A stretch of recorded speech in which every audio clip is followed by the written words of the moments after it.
j'ai le son de cette valise. Amis auditeurs, bonjour. Elle appartient à Anaïs. Bonjour Anaïs. Bonjour Mathieu. Nous sommes à l'entrée du Palais des Sports de Moulins pour un événement assez exceptionnel cet après-midi, même ce soir, un gala de boxe. À mes côtés, Anaïs qui vous a salué. Et Anaïs, c'est pas n'importe qui. Tu es la première arbitre femme de la région, la première et la seule pour le moment. Pour le moment, ouais, je suis la première de Laura, oui, première juge-arbitre.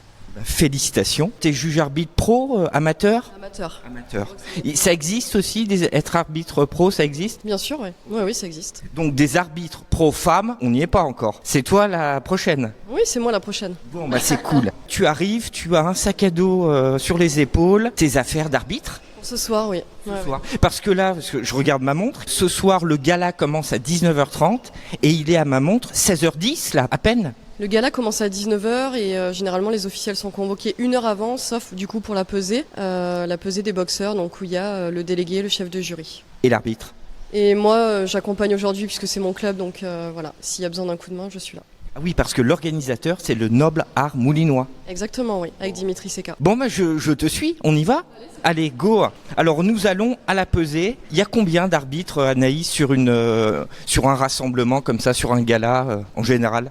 Tout dépend. Tout dépend. Là, t'es toute seule ? Non, là l'arbitre est passé tout à l'heure, donc Aziz, et on a Pascal Philibert, donc qui est délégué ce soir.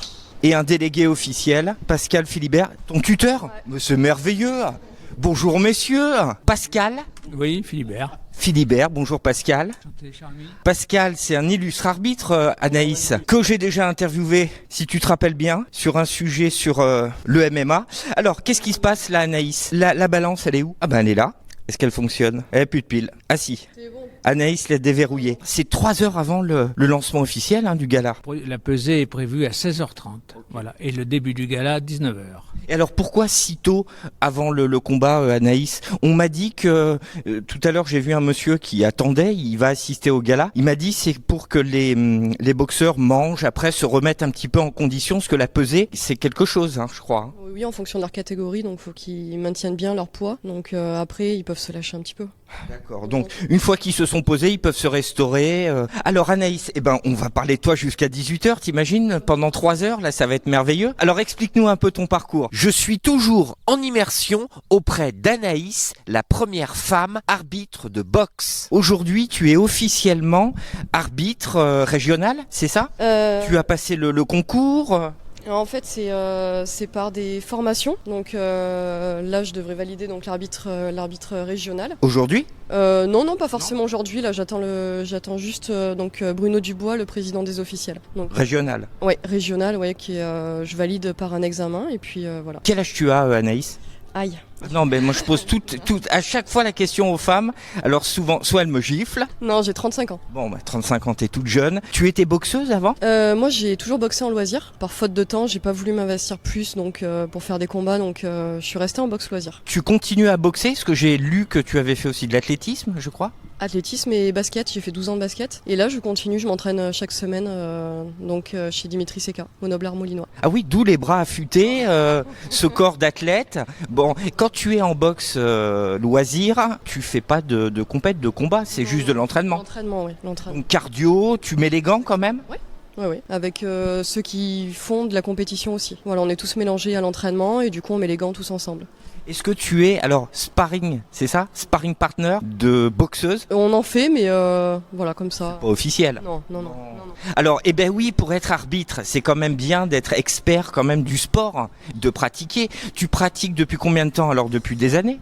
Ça fait 5-6 ans là que j'en fais. Comment es-tu venu à cette activité d'arbitre ? C'est Pascal Philibert que tu as rencontré tout à l'heure. Clairement, oui, c'est lui qui m'a mis sur cette voie-là, puisqu'il a quand même, malgré ce qu'il dit, il a quand même une très belle carrière. Et on en a beaucoup parlé en fait, justement, parce qu'il assiste à nos entraînements. Donc il vient nous voir chaque semaine. Et du coup, c'est vrai qu'en lui posant plusieurs questions, il m'a donné envie de faire ce parcours d'officiel. Donc voilà pourquoi je suis là aujourd'hui. Quand est-ce que tu as commencé ton parcours d'arbitre ? Alors, Comment ça se passe? Parce qu'il y a certainement des petites filles, et moins petites d'ailleurs, des filles qui doivent se dire en nous écoutant, Anaïs c'est la première, je vais faire arbitre aussi moi. Et pas de raison, pourquoi qu'une? exactement. Et après, je suis pas la seule en France non plus, mais du coup, si ça peut donner envie, en plus, on est en manque d'officiels clairement. Donc oui.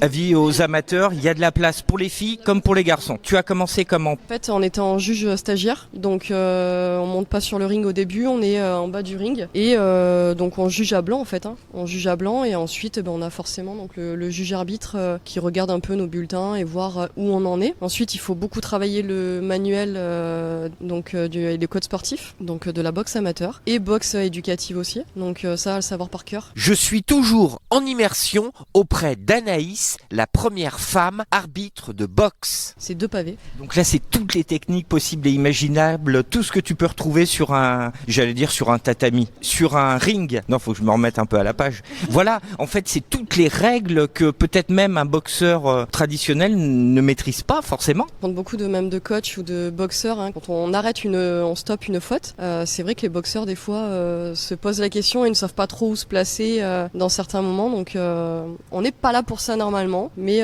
bon, ça serait bien que c'est vrai que les coachs justement apprennent aux boxeurs vraiment le règlement d'un boxeur. Pendant un match, tu peux rappeler, un peu comme fait la police, un rappel à la loi de temps en temps sur les automobilistes. Voilà la faute que tu as fait et ça engendre ça en 2 secondes. C'est ce que tu fais, un rappel du code? Non, on leur parle pas tant parce qu'on n'a pas le temps, parce que sinon ça coupe le combat. Mais par contre, au moment de la faute, voilà, faut qu'ils sachent vraiment où se mettre, les coins neutres, etc. Et puis tous les protocoles en fait, qui connaissent les protocoles, qui ne connaissent pas forcément, mais ça va venir. Et l'évolution, ça a été quoi pour toi à être juge stagiaire? Ensuite, tu bossais potassette et de gros ouvrages de code. Et après, les étapes? Ensuite, le 30 mars, là, j'ai fait une formation donc avec le président des officiels. Et du coup, donc on est monté sur le ring le soir. Donc on a fait une journée de formation et le soir, on est monté sur le ring. On a été évalué. Donc voilà, à la suite de ça, tout s'est enchaîné. Ça fait 2 mois que tu as fait cette évaluation. Donc évaluation, j'imagine positive. Sinon, tu serais pas là ce soir. Qu'est-ce que tu as fait depuis cette évaluation? Tu as pris du grade? T'es juge officiel? Oui, je suis juge officiel donc au niveau de la région.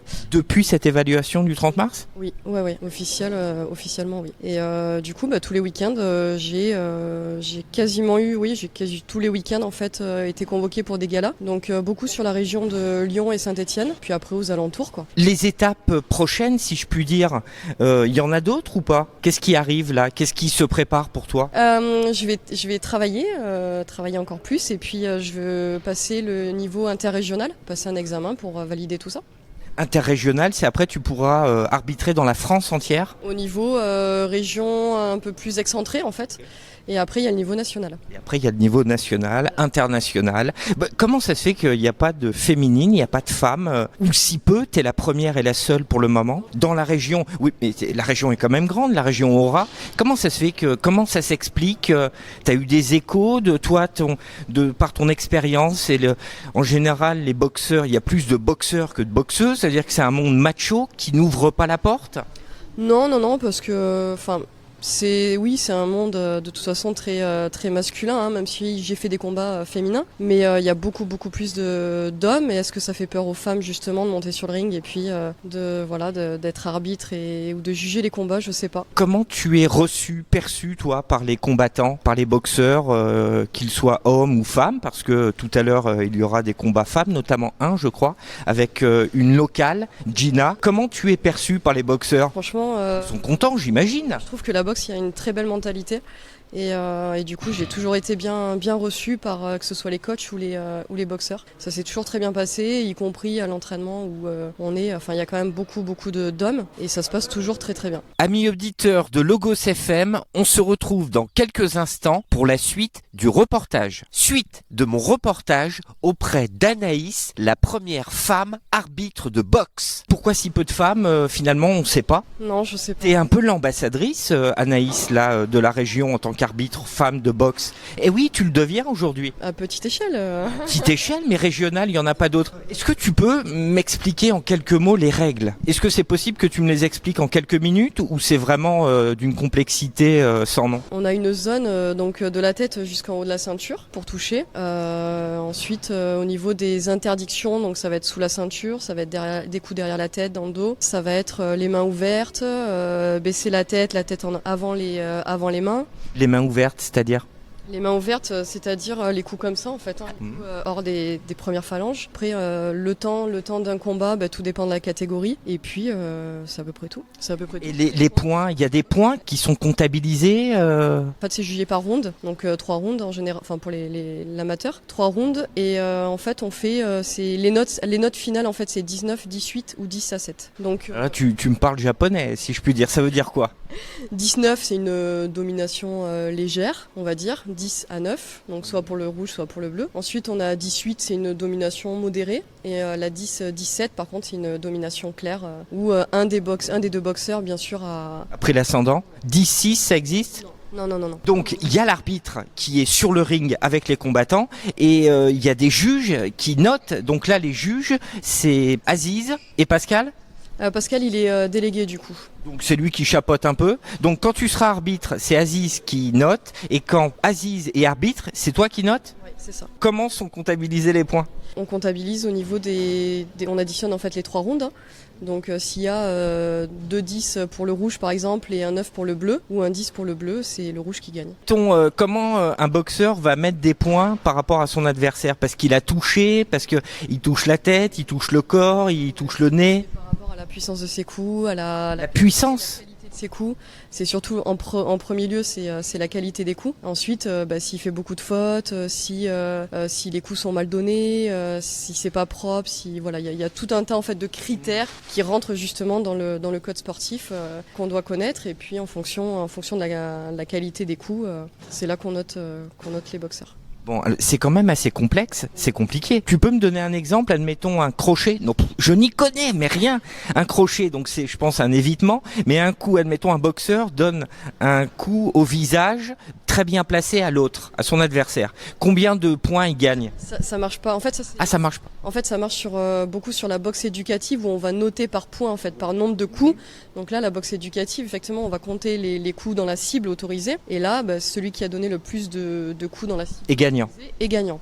La boxe amateur, c'est sur l'ensemble du round, en fait. Je suis toujours en immersion auprès d'Anaïs, la première femme arbitre de boxe. Tu comptabilises pas au fur et à mesure? Ah ouais, mais c'est hyper aléatoire. À la fin du round, on donne le vainqueur. 10, 9, 18 ou 17 à la fin du round. Voilà. C'est ça. Moi je trouve que c'est très aléatoire, Anaïs. C'est une vue d'ensemble en fait, cette note là. C'est une vue d'ensemble. Après, on connaît, on est dans le milieu, donc c'est vrai qu'on se trompe quand même rarement. La preuve, on a quand on est plusieurs juges, c'est des votes à l'unanimité. Donc là, on voit qu'effectivement, on se trompe pas. Donc c'est une question d'habitude. On a 3 heures d'attente là. 2h30. Tu vas faire quoi? Là, je vais aller voir pour la pesée. Je vais voir s'ils ont besoin d'aide et puis après, je vais descendre me changer. Merci Anaïs, merci beaucoup. Pour le premier combat, coin rouge, Monsieur Ben Abdallah Ilyas de l'ASN en 66 kilos. Il est opposé au coin bleu d'un boxeur suisse. On les remercie d'ailleurs, nos Suisses, d'être venus de si loin pour boxer avec nous. Monsieur Divkovic Julien, moins de 63 kilos, de la sélection suisse.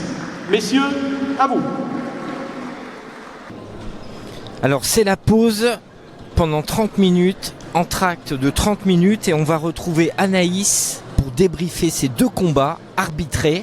Anaïs tout sourire. Alors on débriefe à chaud. Anaïs, tu es superbe, tu m'impressionnes en arbitre. Hein. Merci. Alors à chaud, on débriefe comment se sont passés tes 2 matchs, 4 rencontres pour le moment. Comment tu as jugé tes prestations? Moi j'étais très impressionné, je te donnerai mon point de vue. Toi, comment tu l'as vécu? Moi ça va. Les combats sont très serrés. Donc non, c'est bien. Il y a de beaux combats, donc c'est bien, il y a la belle boxe. Moi, c'est rigolo parce que je pense certains combats, je me suis totalement trompé, notamment le dernier. Moi je pensais que c'était le bleu qui était haut la main. Qu'est-ce qui fait que le rouge a gagné là sur ce dernier combat par exemple? Il s'est très bien battu, il a mis des bons coups. Et c'est vrai que pour ma part, il en perd un round. Mais par contre, les deux autres, il les gagne. Même si le bleu donnait beaucoup de coups, c'était quoi? C'était brouillon? Le rouge en a donné beaucoup. Il a bien esquivé, il a fait de belles choses, donc c'est bien. Après, le combat est très serré. Le combat Ouais, serré. Ça se joue à combien? 10, 8, 19? Je suis toujours en immersion auprès d'Anaïs, la première femme arbitre de boxe. Là, oui, c'est des 19, ouais, bien sûr, c'est des 19. C'est pas des 18, c'est très très serré. Donc, Je commence à jargonner arbitre là, tu vois. C'était 3-19. pour ma part, oui. Oui. Ok, parce que effectivement, ah oui, je t'ai observé, au début tu dis un petit mot, tu briefes tes boxeurs, qu'est-ce que tu leur dis? Ouais, je leur dis 2-3 mots. Attention, pas de coup derrière la tête, pas de coup sous la ceinture, au break, un peu en arrière, et puis après vous reboxez, et puis bon combat, et puis voilà, chacun retourne dans les coins respectifs, on attend le chrono et c'est bon, et le combat est parti. À la fin du round, tu notes ton score, tu vas chercher le score de ton collègue et tu reviens à la table du juge arbitre, c'est ça l'idée? En fait, ce soir, on a décidé du coup d'être 3 juges, donc l'arbitre juge aussi en plus. Donc c'est pour ça que j'ai mes petits bulletins dans la poche, et à chaque fin de round, je note aussi. Et après, je récupère du coup les bulletins du juge qui est autour du round, et je le donne au délégué. Au délégué, ah oui, Pascal, tout de suite après le combat, tu as débriefé justement avec Pascal, le délégué, vous parliez de quoi? En fait, on aime bien débriefer sur nos arbitrages et nos jugements pour savoir si on est en accord ou pas tous les trois. Et Alors qu'est-ce qu'il en est ressorti? c'est bien parce qu'on est en accord tous les trois, donc c'est parfait. Voilà. C'est super, félicitations. Merci. Je t'ai vu, donc bien sûr arbitrer, j'avais les yeux focalisés sur toi. T'es concentré, t'es quelqu'un d'autre, t'es pas souriante comme là je te vois. Qu'est-ce que tu observes pendant le combat? Où porte ton regard? Ma première mission, c'est la sécurité des boxeurs. Voilà, donc c'est vrai que je suis très concentrée parce qu'au moindre coup, le boxeur peut tomber KO. Donc on essaie d'éviter tout ça, et voilà, il y a quand même des accidents graves en boxe. Donc l'arbitre assure la sécurité des boxeurs. Donc effectivement, je suis sérieuse sur le ring. Et donc tu arrêtes le combat souvent finalement. C'est des rappels à l'ordre. Je t'ai vu la main derrière la tête. Lors des interruptions que tu as réalisées, c'était pourquoi? En fait, c'est quand ils font des fautes à répétition. Donc je l'ai dit verbalement déjà. Quand ils boxent, tu n'arrêtes pas le combat, tu leur dis. Ah, c'est pour ça que tu parles pendant que ça boxe. Et je fais des réprimandes comme on appelle.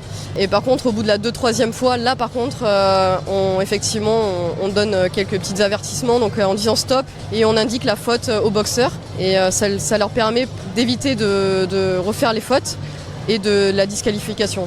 Qu'est-ce qu'il y a eu comme faute là? Qu'est-ce que tu as jugé comme faute de mémoire? On a eu des têtes basses, des coups derrière la tête et des mains ouvertes. Ce que tu m'avais dit un petit peu en préambule. Tête basse, ça veut dire que le boxeur refuse la boxe? Les têtes en avant des gants, en fait, des mains. Et ça, on n'a pas le droit. C'est trop risqué. C'est trop risqué pour le boxeur? Bah oui, là, il peut se prendre un caramel. Ah oui, un beau caramel. Beau caramel. Y a une dame tout à l'heure qui m'a parlé d'enclume. Je crois que c'était la présidente du club de Montluçon. Elle me parlait d'enclume. Quand tu n'es pas sur le ring, tu es sur une petite table au bord du ring. Tu regardes ton collègue ou le combat? Non, moi je regarde le combat. Après, sur un combat, l'arbitre est, entre guillemets, doit être invisible. Donc on doit se focaliser vraiment sur les boxeurs. Et puis moi, en tant que juge, ce qui m'importe, c'est justement un jugement juste. Donc je regarde, ma concentration est que sur les boxeurs. Super. Merci beaucoup Anaïs du moment que tu m'as fait partager. C'était super. Je te souhaite de merveilleux combats pour la suite de ta carrière. Merci pour tout. Merci beaucoup et merci à toi d'être venu. Salut. Voilà, c'est la fin de mon reportage auprès d'Anaïs, première femme arbitre de boxe lors d'un gala organisé à Moulins au Palais des Sports. Merci beaucoup Anaïs pour tes confidences. En espérant, amis auditeurs, que vous avez apprécié ce reportage autant que j'en ai eu à le réaliser, je vous souhaite à tous un bon week-end. À bientôt. Salut!